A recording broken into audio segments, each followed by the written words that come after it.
할렐루야. 아멘. 나의 도움이신 하나님께 우리 영광의 박수를 드리겠습니다. 할렐루야. 아멘. 하나님이 나의 도움이 되신 줄로 믿습니다. 아멘. 우리 한번 인사하시면서 축복하실 때요, 하나님이 당신의 도움이십니다. 한번 축복하실까요? 하나님이 당신의 도움이십니다. 하나님이 당신을 지키십니다. 할렐루야. 아멘. 하나님께서 우리를 지키시고 보호하시는 줄로 믿습니다. 아멘. 오늘 교사주일을 맞이해서 우리 오늘 디모데후서 1장 3절부터 5절의 말씀으로 기억에 남는 아들이자 제자라는 제목으로 함께 말씀을 나누겠습니다. 제가 지난주 화요일에 요셉 국제학교를 다녀왔는데요, 경기도 용인에 있습니다. 운전해서 한 9시간을 왕복으로 어쨌든 가서 특강하고 또 그 목사님과 귀한 교제 시간을 가졌는데, 이 학교를 설립한 분은 윤강열 목사님이신데요, 한번 화면을 보시면은 이 학교가 이렇고요. 제가 특강을 마치고 나서 이렇게 함께한 학생들과 또 교직원들과 사진을 찍은 장면입니다. 용인에 개척을 해서 유 목사님은 한 12가정 참 재밌게 목회를 했다고 해요. 12가정이 너무 재밌어서 12제자 아니냐, 우리도 12가정이니까 더 받지 말고 우리끼리 재밌게 교회하자, 그렇게 목회를 하려고 했었는데, 하나님이 계속해서 기도할 때마다 눈물을 주셨다고 해요. 그 눈물은 다음 세대를 향한 눈물을 주셨다고 합니다. 그래서 방과후 학기를 시작했습니다. 성도님들 자녀들을 다 보내달라.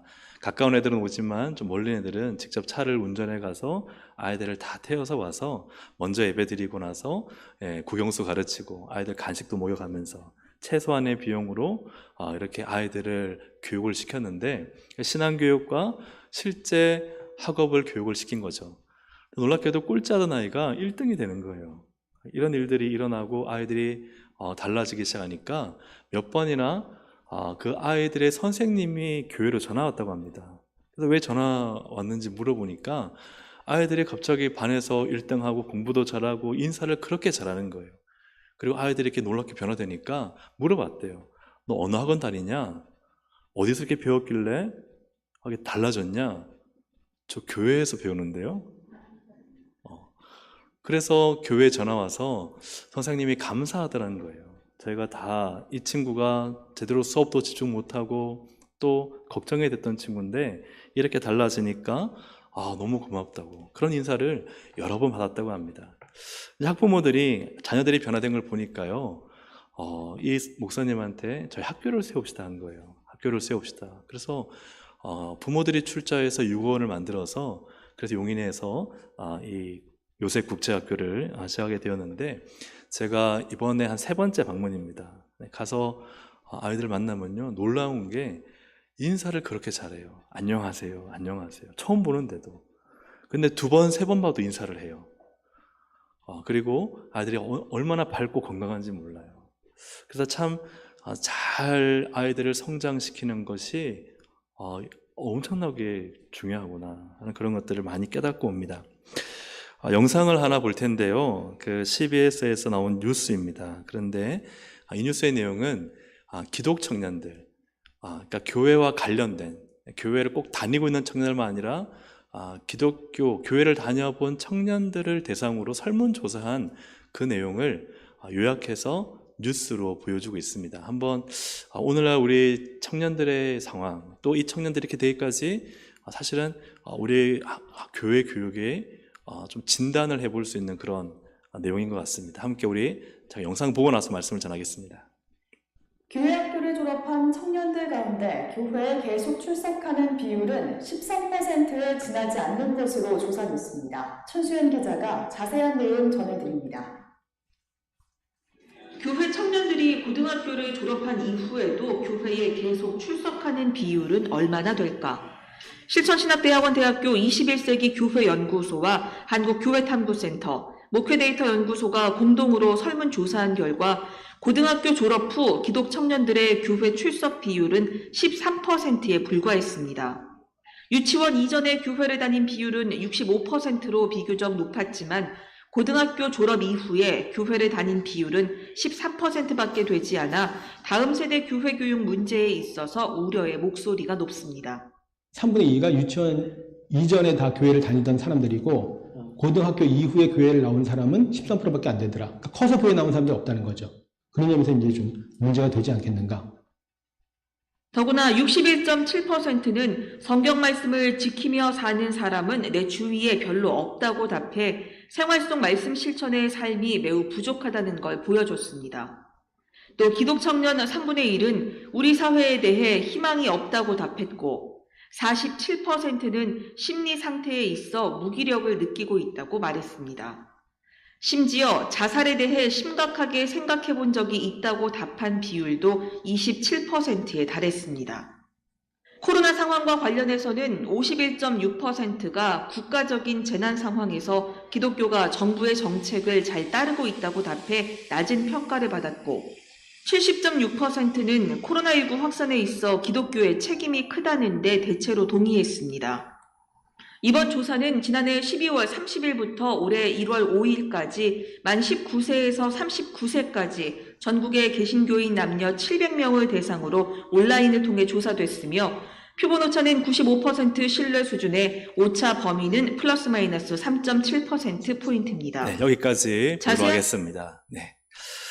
보셨던 것처럼요, 기독 청년이라는 것은 지금 교회를 다니든 다니고 있지 않든 내가 교회를 다녀본 적이 있다 하는 청년들을 대상으로 조사를 했는데 놀랍게도 3분의 2가 유치원 이전에 교회를 다녔던 청년들이고 또 그 중에 절반이요, 유아 세례를 받았던 친구들입니다. 네.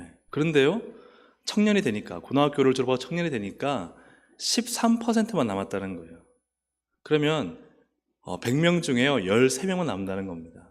10명 중에 한두 명만 교회에 남지 나머지는 그렇게 유치원 전부터 교회를 잘 다니고 그리고 또 유아 세례도 받고 교회 안에서 신앙생활을 했지만 청년이 되니까요 대부분 다 교회를 떠나간다는 거예요. 왜 교회를 떠나갈까요?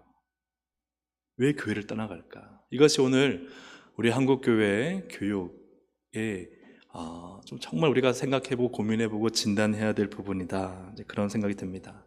근데 청년들이 들어가서 세상을 보니까요 말씀대로 3분의 2 이상이 안 살더라고요. 3분의 2 정도가.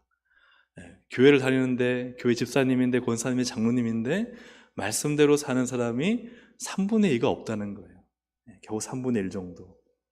그리고 사회에 대한 인식도 좋지 않고 자살을 생각하는 사람들도 있고, 이러한 우리 교회 교육, 유치부, 유초등부, 중고등부, 특별히 영아부부터 시작해서 이러한 교육이 우리 한국교회가 잘 되어지고 있는가? 우리 교회는 어떠한가? 이것을 빨리 진단하고 여기에 변화를, 또 하나님 말씀에서의 근본적인 방법을 찾지 않으면 이 숫자는 더 줄어들겠죠. 사실 한국교회 교육의 위기이고 한국교회의 위기이기도 합니다. 제가 화요일에 요셉국제학교 특강을 마치고 이제 유 목사님과 2시간 정도 대화를 하는데 여러 가지 많은 이야기를 나누고 또 같이 공유하는 부분들이 참 많았습니다. 한국 교육 현장이 우리가 학교를 다녔을 때와 굉장히 많이 달라졌습니다. 비기독교적인 정도가 아니라 어떤 면에서는 반기독교적인 교과 내용과 또한 가르침을 받고 있을 정도로 이 학교 교육을 통해서 사실은 기독교 교육이나 기독교 정체성을 가지는 것은 거의 불가능할 정도가 되었습니다. 근데 교회에서 교육을 받는 시간은 1시간도 안 돼요. 아이들 와서 율동하고 한 15분, 20분 말씀 듣고 끝나고 나서 선생님들이랑 잠깐 대화하면요 한 10분, 15분 선생님과 공부하죠. 그러면은 주일에 30분? 좀 만약에 주일 오전 예배 드리고 오후 예배 드리면 한 2-3시간, 그러니까 많지 않은 시간을 교육을 받습니다. 근데 학교 교육은요 30시간에서 40시간 정도를 교육을 받아요. 그 교육이 상대가 되지가 않죠. 학교에서 여러 가지 진화론이라든지 빅뱅 이론, 무신론 이런 것들을 다 배우고 와서 교회 와서 한 짧은 시간 15분, 20분 창조론을 배우면 충돌이 일어나는 거예요. 충돌이. 그리고 학교에서 여러 가지 성이 남성과 여성만이 아니라 열 몇 개의 성이 있다라고 젠더 교육을 받습니다. 성경은요 남성과 여성 2가지밖에 없어요. 충돌이 나는 거예요. 그러면 우리의 자녀들을, 우리의 손주들을 학교에 보내서 제대로 믿음의 사람, 신앙의 사람으로 키워낼 수 있느냐 하면요 쉽지 않다는 거예요. 이러한 일들이 미국에서도 이미 일어났다고 합니다. 이 목사님이 미국에 여러 번 가서 많은 학교를 봤는데 미국도 우리처럼 심각하게 주일학교 학생들이 확 줄어들고 청년 되니까 교회를 떠나는 청년들이 많았다 그래요. 보니까 우리와 똑같이 사실은 이 교육의 문제였어요. 그래서 미국 교회 가운데 특별히 침례교단이 취한 방법이 뭐냐면요, 그 마을에 두세 개 교회 연합을 해서 기독교 학교를 만듭니다. 기독교 학교를 만들어서 아이들이 학교 가서 공부하지 않고 기독교 학교에서 공부를 하는 거예요. 물론 세상에서 배우는 학문을 다 배우죠. 그러나 그 가운데 가장 중요한 신앙의 교육을 가르치는 거예요. 그 뿌리부터 기독교 정체성과 기독교 세계관을 가르치는 겁니다. 그런 가운데 세상적인 학문이 들어갈 때 여러분 그렇잖아요. 기초가 튼튼해야 건물이 잘 지어질 수 있는 것처럼 하나님 말씀의 기초를 가지고 학문을 체계를 세우면요, 뭐가 옳고 그른지가 분간이 됩니다. 하지만 기독교 세계관과 기독교 정체성 없이 많은 학문을 배우면요, 그 학문이 그의 기초가 됩니다. 오늘 우리가 좀 나누고 싶은 내용들은 참 우리 교사로서 혹은 부모로서 우리가 정말 신앙 교육을 어떻게 해야 될 것인가, 우리가 교회에 보내는 것만이 문제가 아니라 우리의 자녀들을 어떻게 하나님 말씀 중심의 자녀로 잘 세워서 청년 때 오히려 주의 영광을 더 찬란하게 펼치는 하나님의 아들, 딸들로 세울 것인가 하는 내 자녀에 대한, 내 손주에 대한 고민이 필요하고, 또한 우리 교회 교육에 대한 이 좀 위기의식과 함께 도전 의식이 필요하다, 이런 생각이 듭니다. 사랑하는 여러분, 어렸을 때 아이들 많이 나왔잖아요. 우리 교회에 청소년들 많이 나왔잖아요.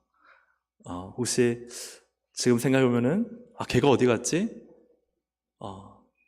걔가 지금 어디서 뭐 하고 있지? 그렇게 생각되는 친구도 혹시 있지 않습니까? 내 자녀들이 부모 때문에 교회에 나와줬는데 이제 멀리 학교 가고 또 혼자서 생활하게 되고 또 이제는 머리가 커가지고 엄마 아빠 나 이제 교회 안 나가 하는 혹시 자녀들을 둔 부모가 있습니까? 사실 이러한 이 신앙교육의 문제는 또 하나님을 믿는 믿음의 삶은 사실 아이들에게 맡겨둘 것이 아니라 우리가 어떻게 이 부분을 잘 세워나가야 될 것인가, 가정과 교회가 함께 해야 될 중요한 사역이다. 이 사역을 놓치면 정말 우리 한 5년, 10년, 20년 뒤에는 이 자리가 다 머리가 흰 108만 남아서 영국교회처럼 예배드릴 날이 올지도 모릅니다. 오늘 본문의 말씀 보면요, 디모데는 바울에게 아들이자 제자였어요. 아들 같은 제자죠. 얼마나 친밀했느냐, 아들 같았어요. 그런데요, 바울은 교사였고 디모데는 가르침 받는 제자였는데 참 훌륭한 목회자로 성장을 하게 됩니다. 근데 디모데의 아버지는 헬라인이에요. 헬라인이기 때문에 헬라의 사상과 헬라 철학에 쉽게 물들 수 있는 그러한 상황과 환경이었지만, 그러나 외할머니와 어머니, 우리가 잘 알죠. 외할머니는 이름이 뭐죠? 로이스. 어머니는 유니게. 이 외할머니가 어머니로부터 하나님 말씀을 배우고 바울에게로부터 가르침을 받아서 정말 훌륭한 그리스도인이 되면서 또한 참 훌륭한 목회자로 그렇게 세워지게 됩니다. 오늘 이 디모데후서는 바울이 거의 노년, 죽을 때가 임박한 상황 가운데 감옥에 갇혀서 디모데를 그리면서 편지를 보내는데요, 오늘 말씀을 보면 3절부터 5절까지 반복되면서도 중요한 표현이 있습니다. 화면을 보시면 노란색의 줄 그어놓은 게 있죠. 바울이 3절, 4절, 5절에서 3절에는 그대를 어떻게 하면서요? 기억하면서, 4절에서는 그대의 눈물을 기억하면서, 5절에서는 거짓 없는 믿음을 기억합니다. 바울은요, 디모데를 기억하고 있어요. 그런데 기억하는 것은 평범한 일을 기억하나요? 특별한 일을 기억하나요? 보통 특별한 일을 기억하죠. 바울에게는 이 디모데의 특별한 모습들이 기억에 남아져 있는 거예요. 과연 바울에게 기억 남은 이 디모데의 특별한 점은 무엇일까 하는 것을 좀 나누기를 원합니다. 어떻게 본다면 이것이 오늘 우리 믿음의 가문을 세우는 데 있어서 굉장히 중요한 도전이 될 것 같아요. 그리고 우리 교사들이 어떻게 정말 우리의 다음 세대와 우리 자녀들과 손주들을 가르치는데 굉장히 중요한 초석이 될 것이라고 생각합니다. 오늘 이 말씀에 우리 자신을 비춰보고, 우리 부모와 우리 조부모가 된 우리 자신을 비춰보고, 또 우리의 교사된 우리의 자세를 비춰보고, 우리 다음 세대 교육에 많은 영역이 있지만 그 가운데 한 부분을 좀 세워가는 귀한 시간이 되기를 주님의 이름으로 축복합니다. 아멘. 자, 바울은 어떤 디모데의 특별한 모습을 기억할까? 첫째는요, 디모데는 조상들로부터 좋은 마음을 물려받았습니다. 한번 같이 읽어볼까요? 시작. 조상들로부터 좋은 마음을 물려받았습니다. 우리 3절 말씀을 같이 한번 읽어보시면 시작. 내가 밤낮 간구하는 가운데 쉬지 않고 너를 생각하여 청결한 양심으로 조상적부터 섬겨오는 하나님께 감사하고. 아멘. 바울을 보니까요, 바울이요 밤낮 간구했다 그래요. 밤낮 기도했어요. 사랑하는 우리 교사 선생님 여러분, 밤낮 기도하는 교사가 될 수 있기를 주의 이름으로 축복합니다. 밤낮 기도하는, 밤낮 디모데를 위해 또한 기도하는 그러한 선생님이었습니다. 기도하며 디모데를 생각했는데, 이 디모데는요 바울에게 어떤 사람이었느냐, 감사가 생각나게 한 사람이었어요. 디모데는요 바울에게, 선생님에게 근심을 주는 이런 학생이 아니라, 그런 제자가 아니라 바울이 생각하면요 보니까 하나님께 감사하고 감사를 주는 학생이었다는 거예요. 그런데 무엇이 감사를 주는가? 자, 바울은 디모데를 생각할 때 어떤 특별한 점을 기억했냐면은 오늘 말씀 3절에서 청결한 양심으로 조상적부터 섬겨오는 하나님이라는 표현이 있어요. 같이 한번 읽어보겠습니다. 청결한, 시작. 청결한 양심으로 조상적부터 섬겨오는 하나님. 이게 중요해요. 이 바울은 디모데를 생각할 때 자신에게도 자신은 청결한 양심으로 하나님을 언제부터? 나의 부모나 나 때부터가 아니라 조상 때부터 섬겨왔다. 디모데도요 마찬가지라는 거예요. 조상적부터 하나님을 섬겨왔다는 것은 NIV 성경 주석에 이렇게 표현하고 있습니다. 조상에 대한 언급은 기독교 신앙의 모태가 된 유대교의 유산을 그가 중요하게 생각한다는 것을 보여준다. 예수 그리스도교 이전에 있었던 것이 뭐예요? 유대교잖아요. 몇천 년 동안 흘러내려온, 몇천 년 동안 아브라함 때로부터 시작해서 족장 시대와 다윗 왕권 시대와 또 바벨론 포로기 시대와 여러 가지 혼란기 속에서도 유대교의 신앙과 정신을 잃지 않고 무수한 세월을 걸쳐 내려온 그 조상적부터의 유산, 그것이 뭐냐? 바로 청결한 양심이라는 거예요. 이 청결한 양심은 깨끗하고 진실된 마음이에요. 그리스도교를 믿으면서부터 시작된 것이 아니라, 사실은 이 그리스도교가 주어지기 이전에 계속해서 몇천 년 동안 내려왔던 이 유대교의 유산이 없는 게 아니에요. 헛된 것이 아니었어요.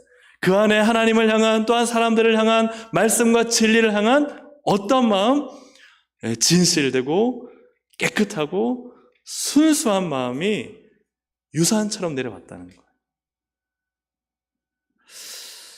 마음의 밭이 고칠거나 딱딱하거나 강팍하지 않았던 거예요. 계속해서 하나님을 믿는 이 믿음 가운데요, 이 자녀된 마음, 이 후손들의 마음이 부드럽고 수용적이고 말씀을 연구하며 말씀을 받아들이고 그 말씀대로 살려고 진실하게 사는 삶이요, 하루아침에 이루어진 게 아니라는 거예요. 하루아침에 이루어진 게 아니라는 거예요. 여러분, 참 청결한 양심과 마음은요 오랜 시간이 걸립니다. 좋은 마음은요 하루아침에 이루어지는 것이 아닙니다. 예를 들어서요, 부모가 좀 부정적이면요 자녀는 부정적일 가능성이 많을까요? 긍정적일 가능성이 많을까요? 부정적일 가능성이 많습니다. 예를 들어 부모가 너무 잘 따져요. 부모가 이것저것 다 따져요. 그러면 자녀들은 어떻게 할까요? 따질까요? 안 따질까요?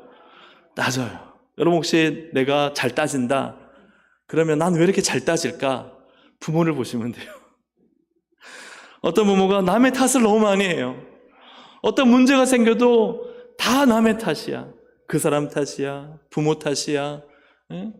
다 탓만 해요. 그러면 그 자녀는 탓할 가능성이 많을까요? 탓하지 않을 가능성이 많을까요? 탓할 가능성이 많아요. 부모가 교회 갔다 와서 목사님의 설교를 평가합니다. 목사님 설교 좀 이상한 것 같아. 평가하고 난도질하고 그러면요, 자녀들은 그 목사님의 설교를 그대로 받을까요? 그도 역시 칼 들고 난도질할까요? 당연하죠. 교회에 대해서 부정적이면, 여러분, 부모가 교회 갔다 와서 교회에 대해서 부정적이고 또 이런저런 교회 문제거리들을 이야기하면 그 들은 자녀들은 교회에 대해서 긍정적일까요? 부정적일까요? 그런 거예요. 유산을요, 좋지 않은 유산을 좋지 않게 물려줄 수 있어요. 반대로 부모가 긍정적이면 자녀는 어떻게 될까요? 긍정적일 가능성이 많을까요? 부정적인 가능성이 많을까요? 긍정적일 가능성이 훨씬 많겠죠. 부모가 하나님의 말씀을 순수하게 받아들이고 정말 그 말씀에 아멘하면요, 자녀들은 어떻게 할까요? 그 말씀을 아멘하겠죠. 순수하게 받아들이겠죠. 부모가 누군가의 잘못에 대해서 관용하고 용서하면 자녀들은 어떻게 커갈까요? 관용하고 용서할 수 있겠죠. 부모가 모든 일에 감사하면, 감사할 일만 감사하는 게 아니라 감사하지 못할 일도 감사하면 자녀들은 감사할까요? 불평할까요? 감사하겠죠. 부모가 교회를 사랑하고 목회자를 사랑하면 자녀들은 어떻게 할까요? 목회자를 사랑하고 교회를 사랑하겠죠. 하나님의 말씀을 순수하게 받아들이며 그 말씀이 맞냐 틀리냐 보다 그 말씀 앞에 자신을 비추어 이 말씀을 살고자 하는 부모의 모습을 본다면 자녀들은 그것이 당연한 듯 받아들여 자녀들도 말씀 앞에 그렇게 살아갈 것입니다.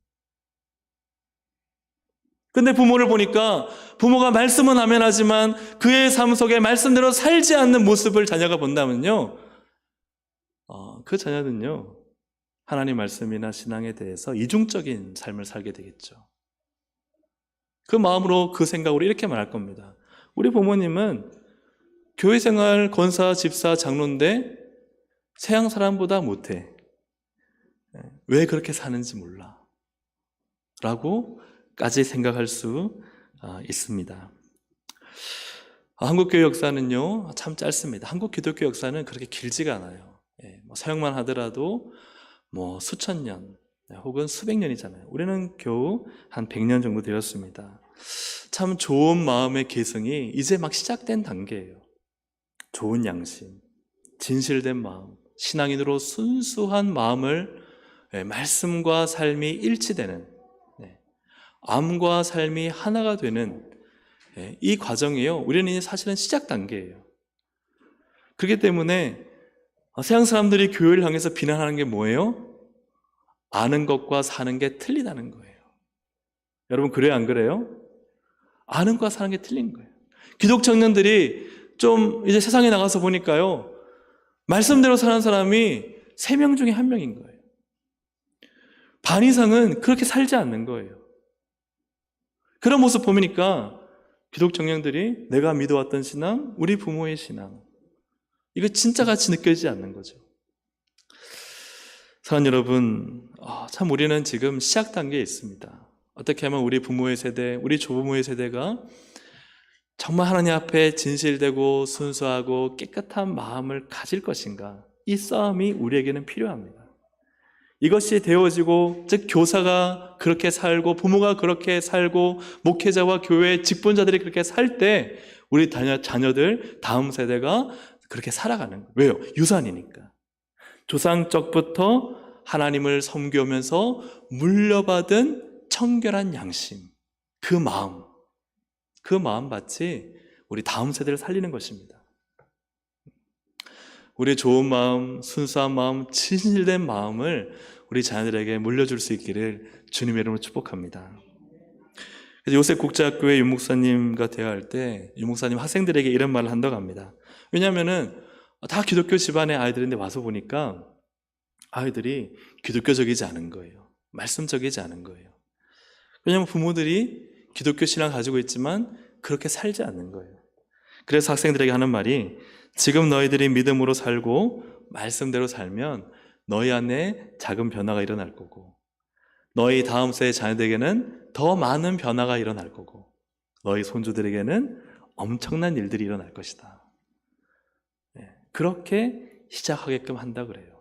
사랑하는 여러분, 우리 부모들이, 우리 교사들이 점점 그 마음에 순수하게, 청결하게 하나님을 닮아갈 수 있기를 주님의 이름으로 축복합니다. 진실을 찾기를 소망합니다.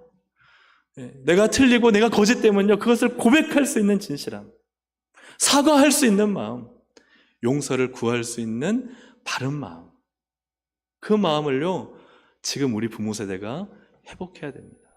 그래야 우리 자녀 세대, 다음 세대에 소망이 있는 것이죠. 바울이 보니까요, 나뿐만 아니라 디모데 안에 참 이 좋은 마음이 아름답게 기경되어져서 그 가문에 흘러내려온 거예요. 어떤 것인지 짐작 가시죠? 여러분이 너무나 귀한 것입니다. 너무나 귀한 거예요. 그래서 딱 애들 봤는데 달라요. 보니까 부모가 다른 거예요. 사랑하는 여러분, 정말 우리 부모님들이, 우리 교사들이 깨끗하고 정직하고 진실하고 청결한 마음, 그 마음을 자녀들에게 물려줄 수 있기를 주님의 이름으로 축복합니다. 거짓말해도 돼. 어떻게 정직하게 살아? 속이면 살아야지. 너 하나 빼앗기면 두세 개 더 빼앗아 와. 그 마음을 물려주면요, 자녀들은 그 좋지 않은 마음밭에서 신앙의 삶을 살 수가 없습니다. 사랑하는 여러분, 먼저 우리 부모가, 우리 교사가 깨끗하고 청결한 마음을 회복할 수 있기를 주의 이름으로 축복합니다. 바울이 볼 때 디모데의 특별한 두 번째 모습은, 같이 한번 읽어보겠습니다. 시작. 다시 만나면 따뜻한 기쁨이 넘쳐날 것입니다. 바울은 말씀드렸던 것처럼 감옥에 있습니다. 나이가 들었어요. 근데 디모데를 생각할 때 그의 특별한 모습은 뭐냐? 다시 만나고 싶다는 거예요. 다시 만나면 내가 참 기쁨이 넘치겠다. 4절을 현대인의 성경으로 한번 같이 읽어보겠습니다. 시작. 나는 그대가 헤어질 때 흘리던 눈물을 기억하며 다시 만나기를 간절히 바라고 있습니다. 그대를 만나게 되면 내 기쁨이 넘치게 될 것입니다. 아멘. 헤어질 때요, 마지막 장면이 눈물이었다는 거예요. 디모데가 선생님 바울을 향해 눈물을 흘려주었다. 그래서 바울은요, 그 모습을, 그 광경을 기억하고 있는 거예요. 그때 그 따뜻했던 그 순간을 기억하고 있는 거예요. 기억하고 내가 너를 다시 만나고 싶다. 그러면 내가 진짜 너무 기쁘겠다. 사랑하는 여러분, 정말 우리 선생님들과 우리 학생들이 이렇게 되기를 주의 이름으로 축복합니다. 그냥 애들을 머리 숫자 채우는 정도로 보는 게 아니라 맞네, 출석부 챙기듯이 이름 부르고 끝나는 게 아니라 정말 하나의 하나의를 눈물 흘리며 맞이하고 사랑하고, 아이들이 저 부서를 졸업할 때 선생님과 같이 올라가고 싶어요. 저 선생님 반 또 되면 좋겠어요. 그럴 수 있는 교사가 되면 좋겠습니다. 그럴 수 있는 교사.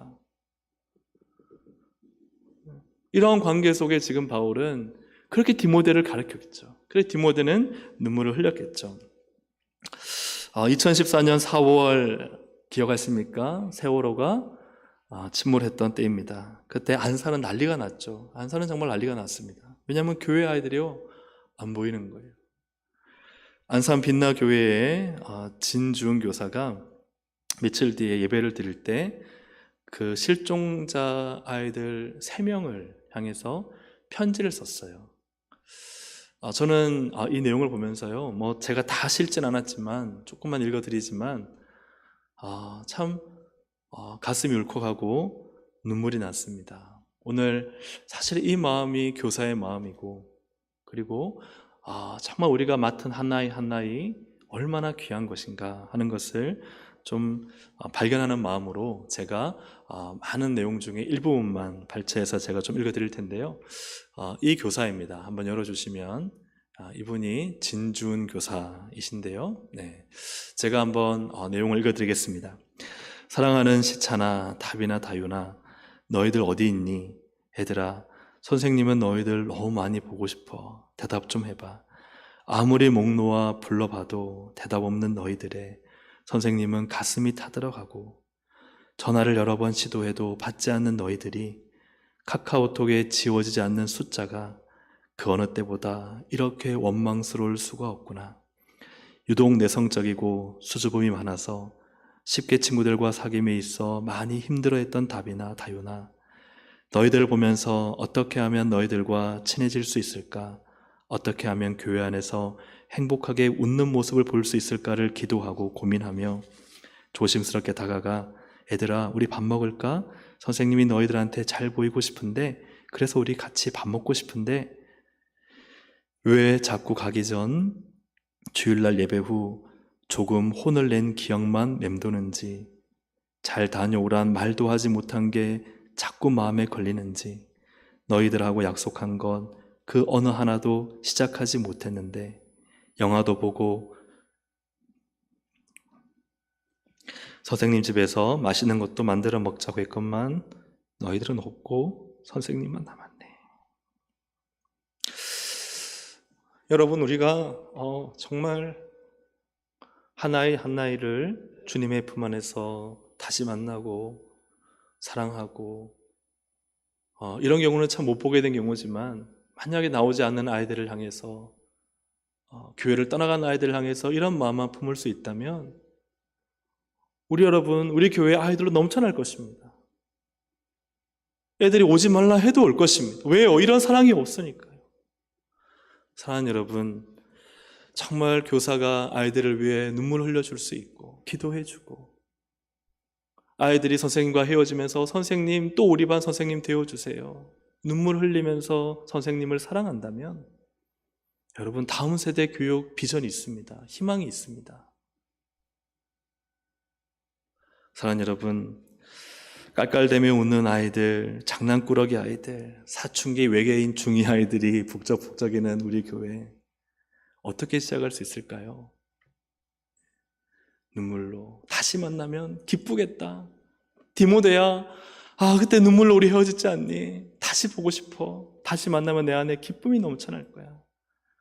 아이들이 한 명 한 명 올 때 정말 기뻐하며 환영하고 그냥 건성으로 안녕 어서 와 이 정도가 아니라 진짜 온 마음으로 아이들을 위해 기뻐해주고 축복해주고 눈물로 그들을 양육할 수 있는 그런 교회라면 여러분 아이들은 압니다. 다음 세대는 소망이 있습니다. 우리의 자녀들과 다음 세대를 그렇게 키워갈 수 있기를 주님의 이름으로 축복합니다.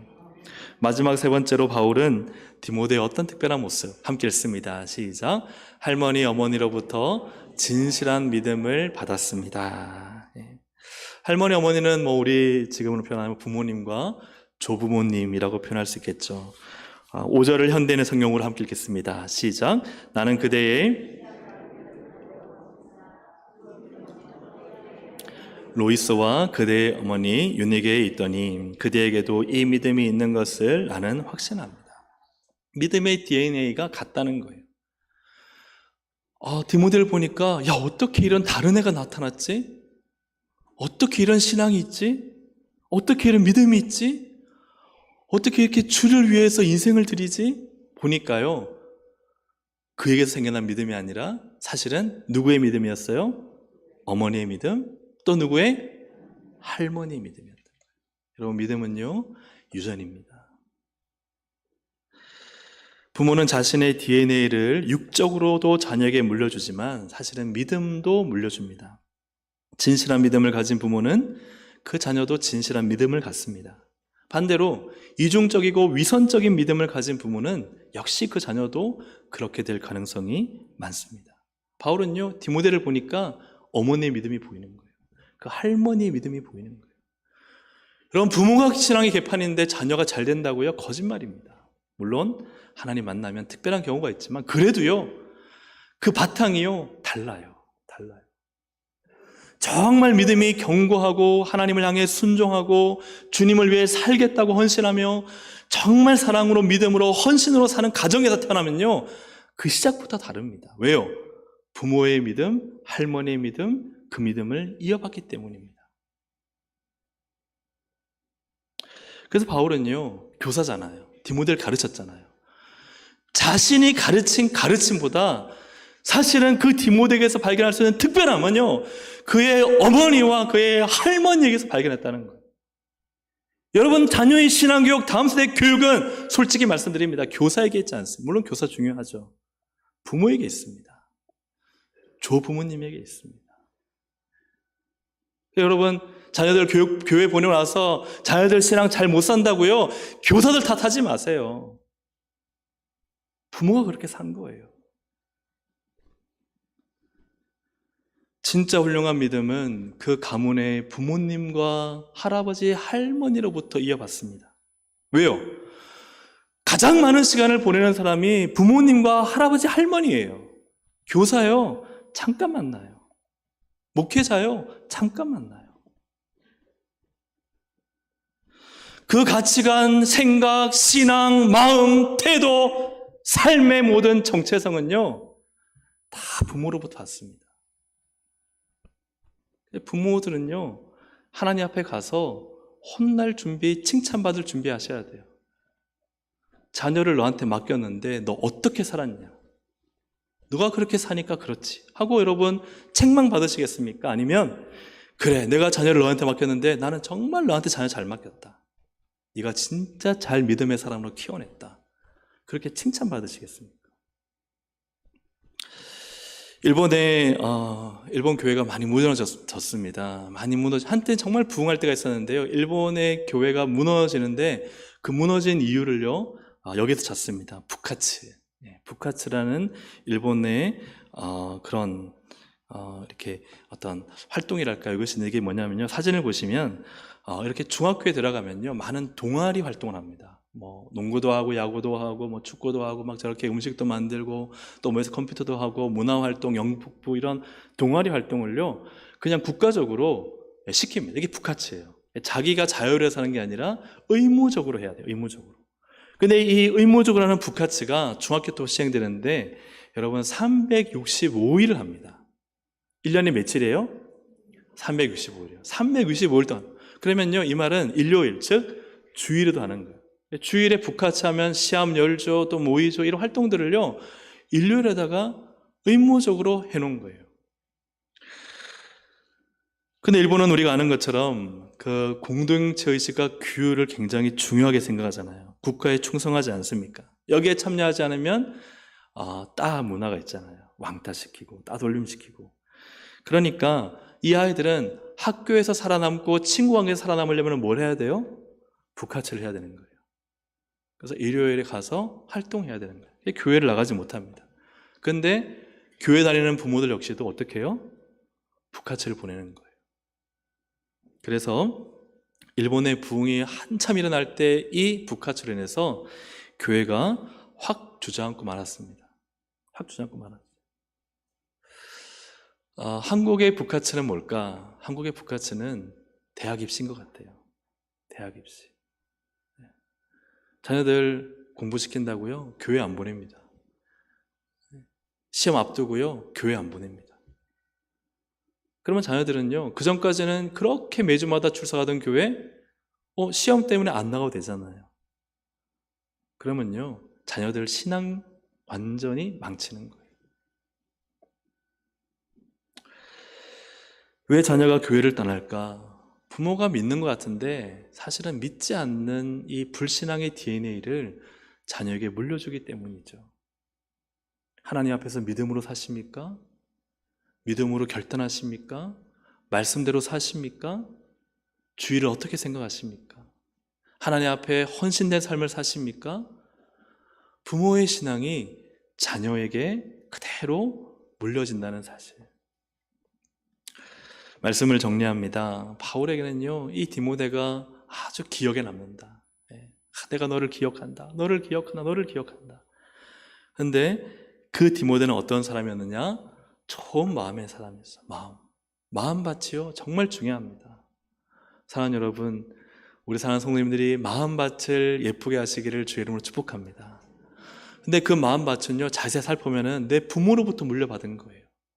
근데 그렇게 살면 안 되잖아요. 좋지 않은 마음이면 바꿔야 되잖아요. 왜요? 내 자녀에게 그런 마음 물려주지 않기 위해서 여러분 노력하셔야 됩니다. 기도하셔야 돼요. 그리고 바울은 디모데를 생각할 때 다시 만나고 싶었어요. 그만큼 사랑으로 맺은 관계였어요. 여러분, 우리 선생님들 아이들을요 정말 사랑하세요. 내 자녀만큼이나 내 자녀보다 더 사랑하십시오. 그럼 아이들은요 알고 변화가 됩니다. 진실한 믿음을 가졌죠. 그것은요 스스로 만들어낸 믿음이 아니라 물려받은 믿음이었어요. 어머니로부터, 할머니로부터, 우리 부모님으로부터, 우리의 조부모님으로부터. 내 자녀를, 내 손주를 신앙인으로 세우고 싶습니까? 그렇다면 내 신앙을 점검하십시오. 내 믿음을 확인하십시오. 나는 아는 대로 사는가, 믿는 대로 사는가, 그것을 확인하십시오. 그래야 내 다음 세대, 그 다음 세대가 믿음으로 세워집니다. 사랑하는 여러분, 바울처럼 우리 좋은 선생님 되시기를 주의 이름으로 축복합니다. 밤낮 기도하고 나도 눈물 흘리고 나를 위해 눈물 흘려주는 제자가 있고, 보고 싶은 제자가 있고, 또 그 믿음이 있다 하는 제자가 있는 교사로 사시기를 축복합니다. 우리 사랑하는 우리 부모님들과 조부모님들, 좋은 마음밭을 자녀들에게 물려줄 수 있기를 축복합니다. 나의 말, 생각을요 좋은 걸 물려주셔야 돼요. 그리고 또 중요한 건 나의 좋은 믿음을 물려주셔야 됩니다. 세상과 타협하는 것이 아니라 말씀의 길, 믿음의 길을 걸어가는 그 삶을 보여주셔야 합니다. 그렇게 살 때 여러분, 한국교회는, 우리 교회는 소망이 있습니다. 그 믿음의 세대를 일으키는 우리 모든 교사들과 부모들, 조부모들이 되시기를 주님의 이름으로 축복합니다. 아멘. 우리 함께 찬양 한 장 드리고 기도하실 텐데요. 내 마음에 주를 향한 사랑이, 나의 말엔 주가 주신 진리로 나의 눈에 주의 눈물 채워주소서. 여러분, 내 안에 진짜가 있으면요 진짜는 반드시 나타납니다. 명품은요 명품인지 가짜인지를 가릴 수가 있습니다. 내 신앙이 진짜고 내 마음이 진짜면요 내 자녀도 진짜입니다. 여러분, 이걸 꼭 기억하십시오. 나는 가짜로 살면서 자녀들한테 진짜로 살라는 것은 있을 수가 없는 일, 되지도 않는 일입니다. 오늘 우리 교사들과 부모들이요 진짜로 살아야 됩니다. 진짜인 척하는 가짜로 살면 안 됩니다. 진짜 진국인 삶이 되게 하여 주옵소서. 우리 함께 이 시간 찬양드리겠습니다.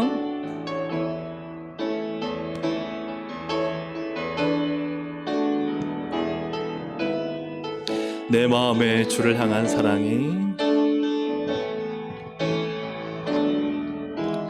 내 마음에 주를 향한 사랑이, 나의 말엔 주가 주신 진리로 나의 눈에 주의 눈물 채워주소서.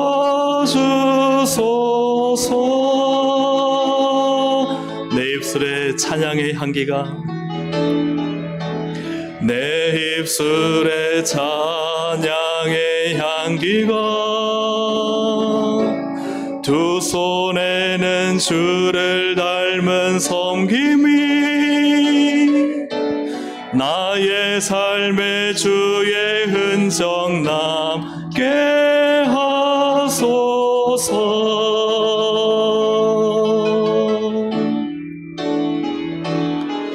하나님의 사랑이 영원히 함께하리. 십자가의 길을 걷는 자에게, 순교자의 삶을 사는 이에게,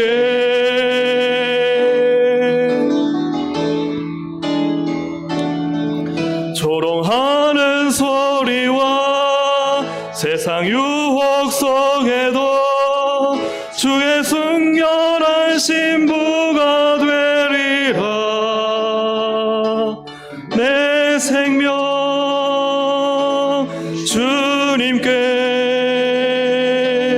드리리. 하나님의 사랑이, 하나님의 사랑이 영원히 함께하리. 십자가의 길을 걷는 자에게, 순교자의 삶을 사는 이에게,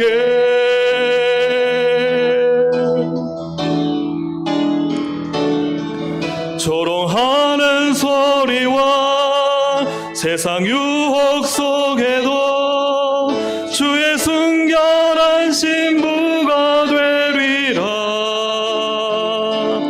내 생명 주님께 드리리.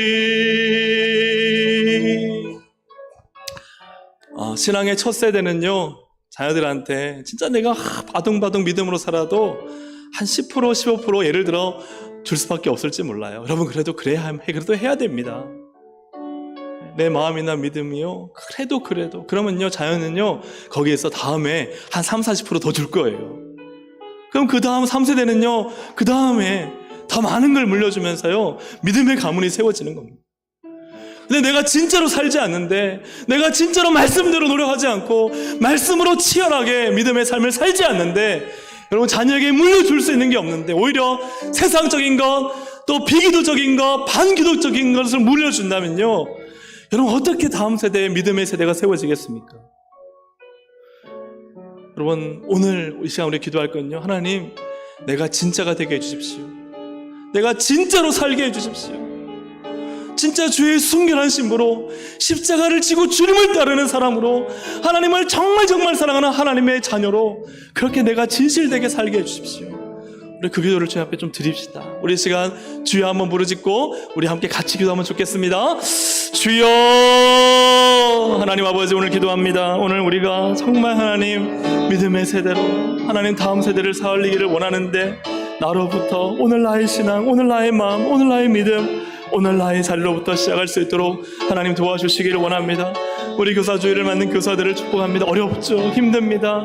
하나님, 때로는 그만두고 싶을 때가 있습니다. 그러나 주님, 나에게 부르신 이 부르심이 진짜라면, 나에게 주신 이 헌신이 진짜라면, 내가 만난 주님이 진짜 주님이시라면, 하나님 오늘 진짜로 살게 하여 주옵소서. 참된 헌신을 드리게 하여 주시옵소서. 거룩한 예배에 헌신된 예배가 드려지게 하여 주시고, 하나님 그 말씀을 가지고 삶을 삶으로, 믿음을 삶으로 세워가는 하나님 거룩한 삶과 암과 진실됨 있게 하여 주시기를 주님 간절히 바라고 원합니다. 여기에서 하나님이 일하십니다. 진짜로 살게 하여 주시옵소서.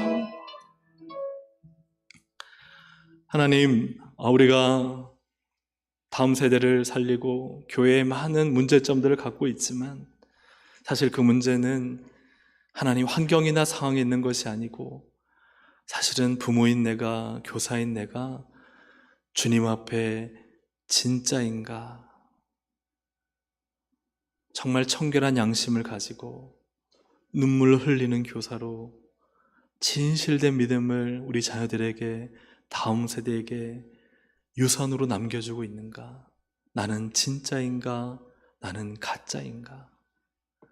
오늘 그 싸움이 바로 우리 교회의 싸움이고 한국 교회의 싸움인 줄로 믿습니다. 하나님, 진짜 믿음의 부모가 되게 하여 주옵소서. 진짜 믿음의 조부모가 되게 하여 주옵소서. 진짜 믿음의 교사가 되게 하여 주옵소서. 그리하여 나는 선생님 보고 자랐습니다. 나는 할아버지, 할머니 보고 자랐습니다. 어머니의 믿음이 내 안에 있습니다. 진짜로 살게 하여 주옵소서. 지금부터라도 남은 시간 진짜로 살다 주님 앞에 만나게 하여 주옵소서. 예수님의 이름으로